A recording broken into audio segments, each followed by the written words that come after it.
Hi team, today's reading is from Alan Watts' The Book, a chapter called How to Be a Genuine Fake. Ready? We're gonna jump in. Other people teach us who we are. Their attitudes to us are the mirror in which we learn to see ourselves, but the mirror is distorted. We are perhaps rather dimly aware of the immense power of our social environment. We seldom realize, for example, that our own private thoughts and emotions are not actually our own. For we think in terms of languages and images which we did not invent, but which were given to us by our society. We don't think about languages, words being symbols for things, but they are. And we think that they're universal, but they are not.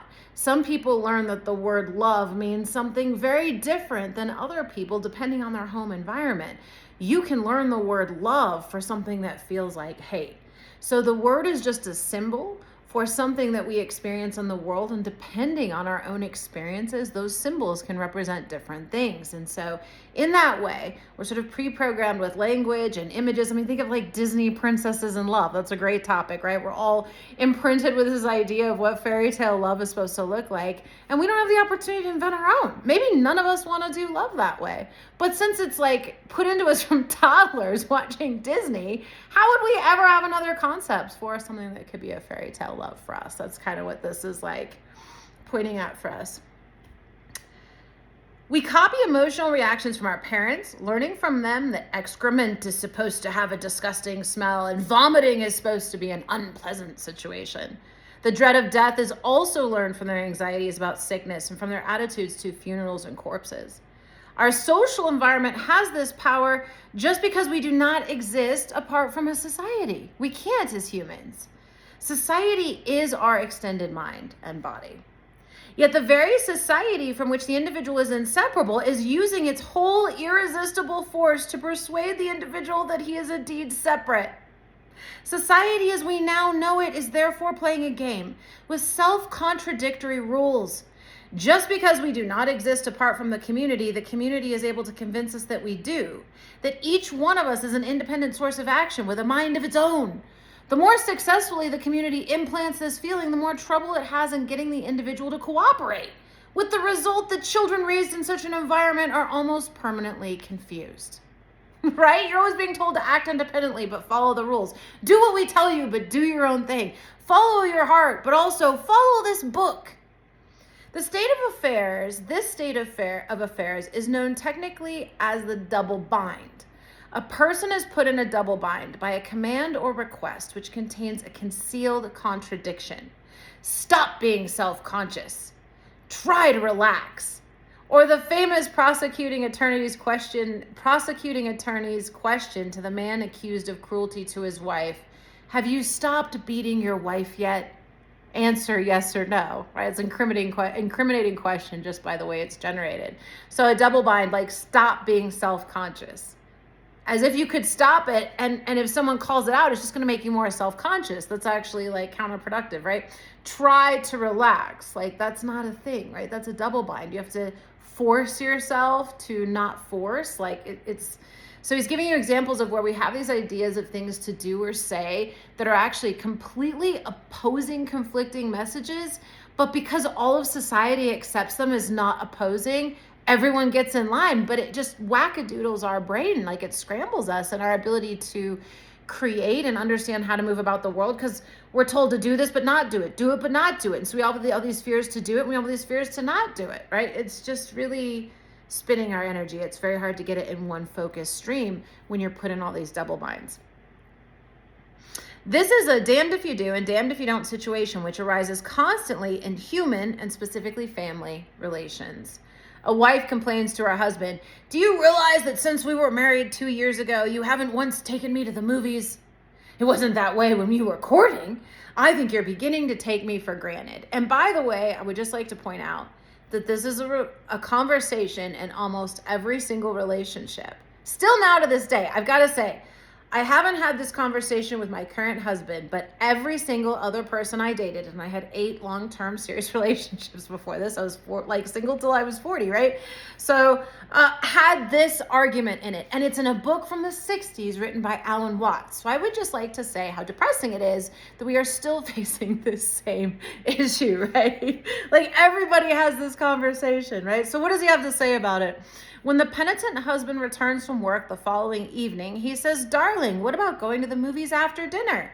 And she replies, "You're only suggesting it because I complained." I totally did that too. I did. That was my exact response every single time because it was really annoying. And I did feel completely justified in having that response. I'm like, you're only bringing it up now that I brought it up, right? But I also get where he's going with this. Like, he can't solve the problem because now you told him what the solution was, but like now it's not good enough. We haven't given a workable solution, so it's a double bind. Society as we now have it pulled this trick on every child from earliest infancy. In the first place, the child is taught that he is responsible, that he's a free agent, an independent origin of thoughts and actions, a sort of miniature first cause, which is actually the truth. He accepts his make-believe for the very reason that it is not true, but humans don't actually think humans are first cause, right? So like he's saying in our context, totally untrue. He can't help accepting it, just as he can't help accepting membership in the community where he was born. He has no way of resisting this kind of social indoctrination. It is constantly reinforced with rewards and punishments. It's built into the basic structure of the language he is learning. It is rubbed in repeatedly with such remarks as, "It isn't like you to do a thing like that," or "Don't be a copycat, be yourself." Or when the child imitates the mannerisms of another child whom he admires, "Johnny, that's not you, that's Peter."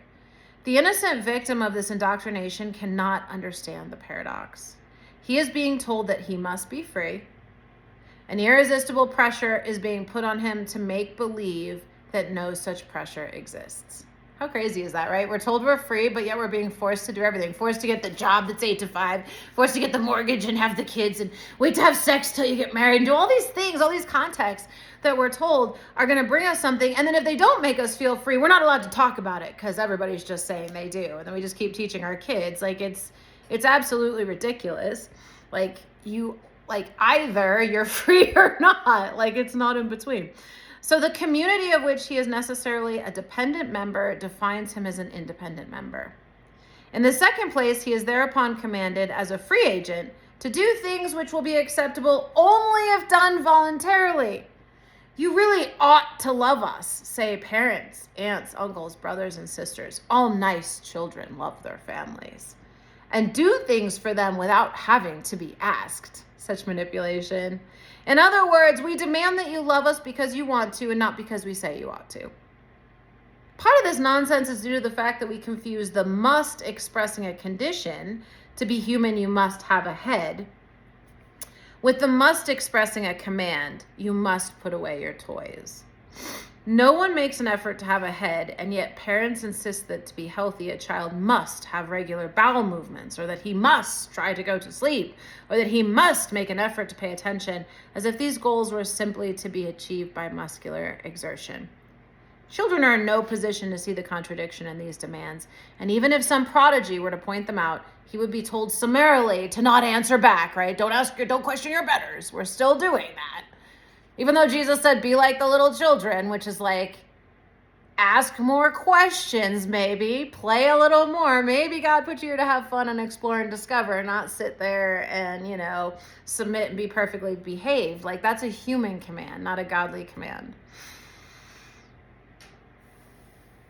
Instead of giving our children clear and explicit explanations of the game rules of the community, we befuddle them hopelessly because we as adults were once so befuddled and remaining so, do not understand the game we are playing.